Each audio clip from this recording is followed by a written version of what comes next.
Hey guys, welcome back to my channel. Today I'm going to be walking you through my favorite template that I use in Notion, which is my social media content creation template. I use this for my YouTube, my Notion, my Instagram, literally everything. I use it for planning, I use it for my daily schedule, and I'll walk you through the basics of how to use it and also show you all of the automations that I've included that just make it a little bit easier for you so that you don't have to remember to do them each week. Quick intro, we'll just jump straight into it and I'll show you how it all works. Okay, so let's jump straight into the template. I'll try to walk you through it as cohesively as possible, but there's a lot of intertwining things that can get a little bit confusing.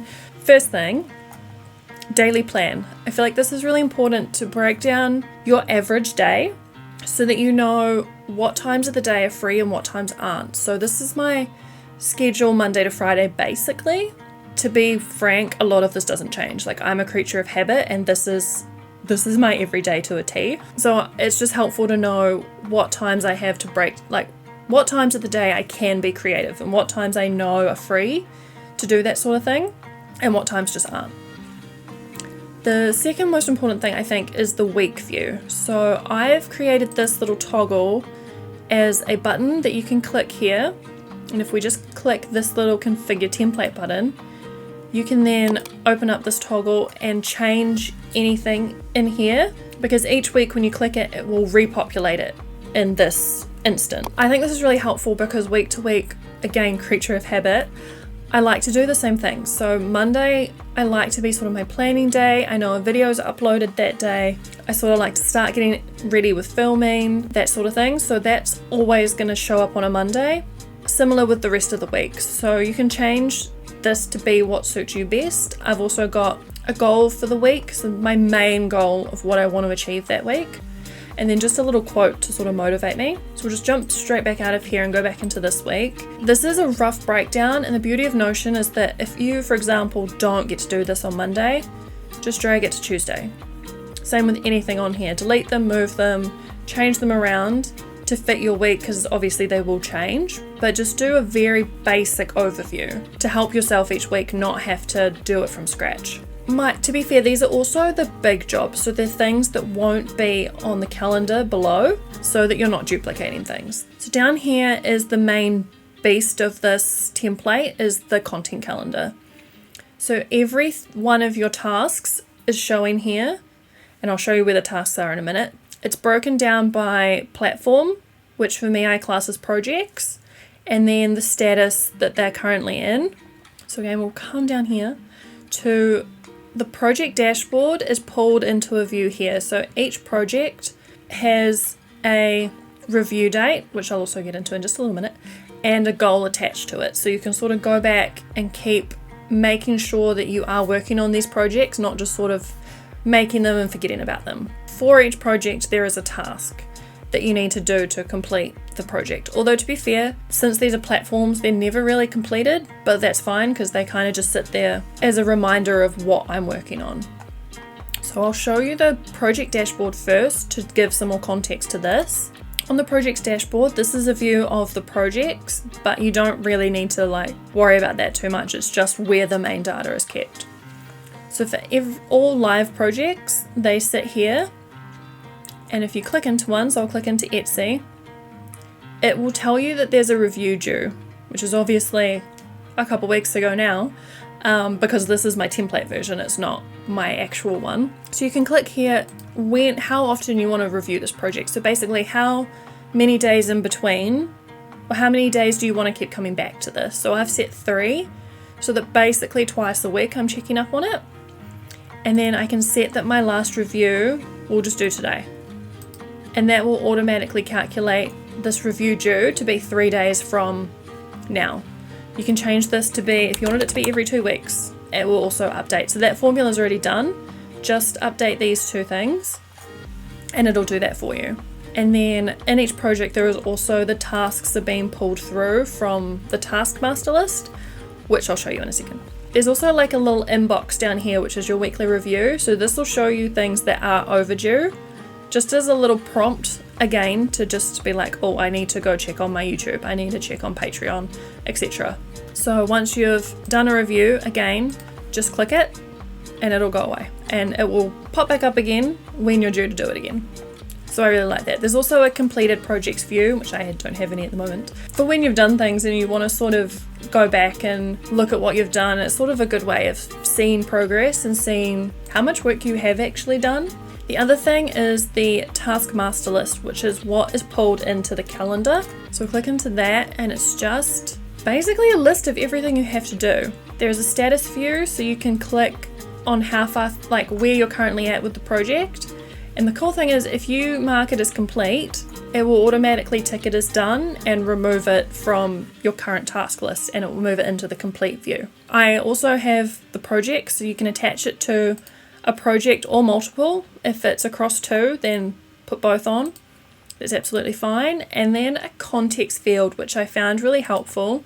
The main reason I like this is for the last three. So I've grouped them into aligning contexts. High energy and low energy is pretty self-explanatory, but home and garden is basically if I'm inside or outside. For these, you might want to do like if you go to a cafe or you go to a library to do certain things, then like put those in there. And the camera setup, voiceover and makeup is the one I really like, because that way I can sort of have a brief overview of what things need my camera to be set up for. Then I can try and do those things around the same time or on the same day if possible, just to avoid having to do that setup multiple times for little tasks. So especially when I'm doing things like this, like a talking to camera kind of video, but I also need to do some studio vlog footage that I'm going to be on screen for, I may as well do those at the same time if I can, just to again avoid having to put makeup on again, which sounds really lazy, but you know what I mean, just to like make the most of your time. And then this week is again a formula, so that just pulls through from based on the current date,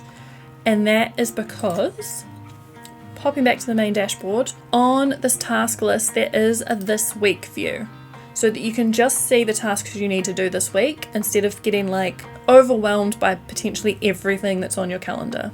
You can add subtasks to an item, so just click that little arrow, add a sub item, and then it will be linked to that task, so you can see all of the little things that are part of one main task. I'll see if there's any that, yeah, so for a social media planning Notion template, which was this template that I'm walking you through now, one of the things I needed to do was the analytics page because that wasn't complete yet, and then create the visual elements for Etsy. So they fell under that task, so I put them as a subtask. And the really cool thing is these are set up as templates for you. So a main task is the default option. So it'll automatically pull in this little icon and the same cover image, and the same with the new subtasks. The only thing is, because that's the default, if you want to make something a subtask, you just need to open it and click new subtask.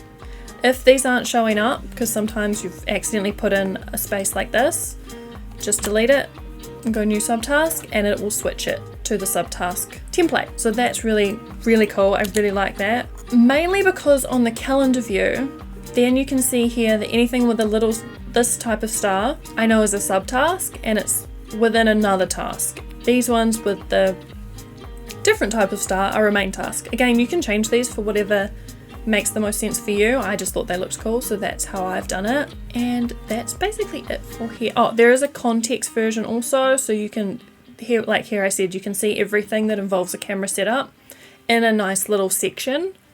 So this is the main page that I work from every day. Like I have like a shortcut on my bookmarks bar that just takes me to this page. The other thing incorporated with the projects, I'll just quickly show you, is the goals page.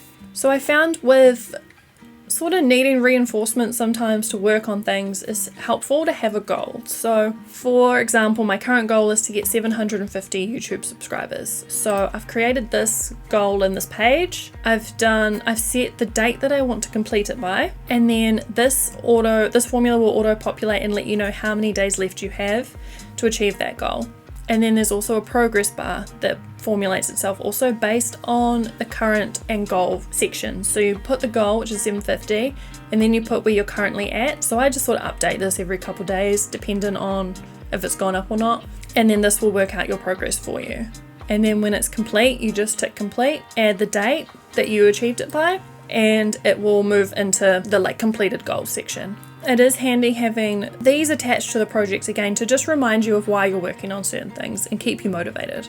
If you want to create a new goal, just click new and just fill out all the details. So we'll get into some of these dashboard pages now. The YouTube to Pinterest pages are all pretty much the same, so I'll just walk you through one. And these are sort of the additional pages that will help with building these sorts of things out. So we'll go to content roadmap first. This one is where I've sort of put my overall goals of what I'm trying to achieve with my brand and with my shop and with my YouTube, etc. And then I've broken them down into little goals. When I'm trying to achieve something such as monetizing my YouTube presence, I sort of know the little steps I'm working towards to get there. Instead of just having this giant goal that almost seems unachievable sometimes, you can just do the little goals working up to it, and then once you've achieved them, theoretically you'll be pretty close to getting the big goal. So I find that personally really helpful because a lot of these things can feel daunting and they can feel huge. So being able to tick off like a little goal just makes you feel like you're really working towards something. So again, change any of these to suit your brand best and what you're working on. There's also overarching goals, and I sort of put like shop mission, but this could be a brand mission depending on what you do, to remind you of what you're doing and what you're trying to achieve with your brand. I also put a little income tracking template down here to put my main goal. One of my main goals, I feel like I have a ton of goals, is to build up a passive income stream so that it sort of relieves some of the pressure to be constantly creating all the time. So I've broken them down into active and passive, and then each month I will just pop in what I earned from each of these income streams. Obviously, again, change them to suit you, but it's sort of a good way of seeing a very broad overview of how well you've done on different things each month and which ones maybe need a bit more of a bump because you've sort of neglected them, or which ones are doing really well and you can sort of just leave and just check on from time to time, that sort of thing. I find this is really helpful for that. So we'll jump into, I'll leave the main pages till last. We'll do brand identity next. This one again is sort of just to make sure you have a really good idea of what your brand is. So you can put your tagline in here and just use this page to map out your brand in general. I find this really helpful because I often forget these codes for my color palette. Having my logo, my fonts, and my color palette all in one place is just really nice to refer back to, honestly, but it also helps you stay on brand when you're making new things. You can refer back to this and make sure you're using those same fonts, using those same colors. If you don't yet have your own brand identity, I've sort of put in a little blurb here on, and then a little visual inspiration. So you can just put any images here that is something you want to aspire to, including like the words that you're trying to achieve. So that sort of comes back to your brand identity and your tagline, etc. And on nearly every page, I've put the goals down the bottom, just as a reminder of why you're doing all these things. If that's too hectic for you, like just delete them, like all good, they don't really need to be there. All of the content pages are available up the top. I won't show you the habit tracker yet because that will make more sense when we go into the platform pages, but we have an analytics page where I've broken down all of the platforms into their own little tables so that you can track the analytics for each one. Because they all needed different stats, I couldn't really incorporate them into one table. You could easily just duplicate this each year and reuse them for whichever platforms you actually want to track. Because again, of course, if you don't want to track Etsy, just delete this table and just track YouTube, etc. Put the main fields that I thought were the most relevant for each platform in. There might be different things you want to track, so just add your own column and add whatever you want to track. And then I think we're good to jump into YouTube now. So we'll jump into the YouTube page. These links are across all the platforms, so it's easy for you to just like jump around and get to the platform that you want to look at that time. And I've set it up again with like a little bit of branding, so you can put your logo, put your main info, so the link to your channel, your current subscribers. I like to put my schedule so I know when I'm posting, it's just right there. And then you can keep that consistency when you're constantly reminded of those little things. And then I have this posting tracker, which is one of my favorite things in these content pages. Because it's set up as a recurring tracker, you don't need to do anything with these. You can just set your target, check it off, whatever day that you've done it, and it will work out the progress for you. And what I mean by recurring is that I've set all of these up as their own templates, and they will automatically repeat themselves every week. So every Monday at midnight, these will create themselves again, and the old ones will be sort of archived and not shown anymore, because it's set to only show you this week's habit tracker, if that makes sense. So that's really cool, because you don't have to do anything. It's just going to do it itself. The only thing is, if you say for a video want your target to be 3, make sure you change it here. Like, edit the template and change the target to 3, because otherwise, if you just change it here, when the template renews or repeats on Monday, it's going to revert back to the old target. So just be wary of that. But otherwise, you don't have to do anything. So once you've set it up with your targets, you're good to go. Here's where all the other data I've shown you already comes back. So here's all the main tasks. I've set this so that the subtasks don't show on this view here, because it just gets a little bit hectic otherwise. But this is only YouTube tasks showing. On the calendar is also only YouTube tasks showing. And I have a deadline view, but also a due date view. The day that it's due, example for a YouTube video to be uploaded, it's kind of not helpful to be doing it on that day. I have both of these views here, so I can sort of see dates that I'm actually needing to work on things, and then the actual deadline of when it needs to go live. And then there's also the list view down here, the same as before. In progress this week, status, you can see where you're at with things. But then there's also an idea dump for each content page. Quite often I'll have many ideas for YouTube videos, but I don't want them to be in the calendar, and I'll just dump them in here. And then when I'm coming back to my calendar and I'm like, oh, I have a week where I'm not sure what I'm going to do, I have all these ideas I can go through and just be like, oh, I'll do that one this week, or whatever. I sort of set the type of video it is, put down some general ideas and the planned date of upload. But this isn't linked to this calendar, so once you actually make it, you will have to put it back in the task list properly. This is exactly the same for all of the platforms. I'll just quickly show you Etsy, because it has this without all my little details. I've put lots of blurbs all throughout the template to try explain things. So this is the actual view. So again, this is only Etsy tasks on the calendar, on that upcoming list, and the projects. I think we're done. There's a couple tiny things. The idea dump obviously has its own database, which is in here. You can view everything, or you can view it by platform in one place, because sometimes you want to just see everything, or you want to brainstorm everything, so you can do that in there. This little dashboard is linked no matter what page you go onto that you can see it on. If you update something, it will update it over all the pages, so that's really handy as well. Oh, one thing I did not show you with the templates for YouTube and Instagram, both of these have little template breakdown examples. So I'll edit the YouTube one just to show you quickly what it looks like. It will automatically add the YouTube project for you. This is sort of the way that I break down my YouTube videos, but I've put in my initial idea breakdown of how I'm sort of trying to figure out this video plan. A kind of like a brain dump breakdown section where I'll just blurt out everything that I'm wanting to achieve with that video. And then I have a BRoll list. So I'll just add, for example, making coffee. That'll show up here. There is a main BRoll page where you can just dump heaps of stuff into as well. But once you've filmed it, just click filmed and it will disappear. I am still trying to learn how much BRoll I need and sort of how many things I need to film to give good structure and context to what's happening in the video, so that's quite a handy way to try and remember all those things. Thumbnail inspiration of sort of the styles of thumbnails you like put your own in here, and then a launch checklist, so what I have to do when the video is going live. And these are all, they're not checkboxes because some of them you're just going to do anyway, but they're just here to sort of make sure you don't forget. And this one in particular I use all the time. If I've mentioned a previous video or I've mentioned a link to something, I will put it in here so that I don't forget when I go to upload. And there's a very similar one with Instagram, but with less detail because YouTube's a bit more full on. So the same launch checklist, the final image, the caption, hashtags, just a little reminder so when you're going to post you know that you've done everything. And I think that is everything. I hope this little walkthrough was helpful and it gave a little bit more of an overview of this template and why I find it so helpful, and hopefully it'll be helpful for you guys as well.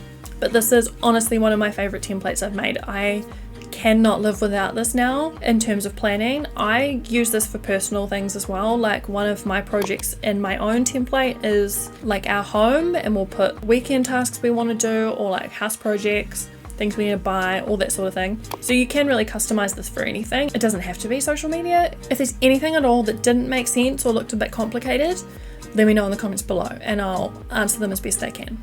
So I hope you found this video helpful. I'll leave links for everything in the description box below, and please ask me any questions at all that you might have. If you want to see more content like this from me, then please remember to subscribe, like the video, and I'll see you in the next one.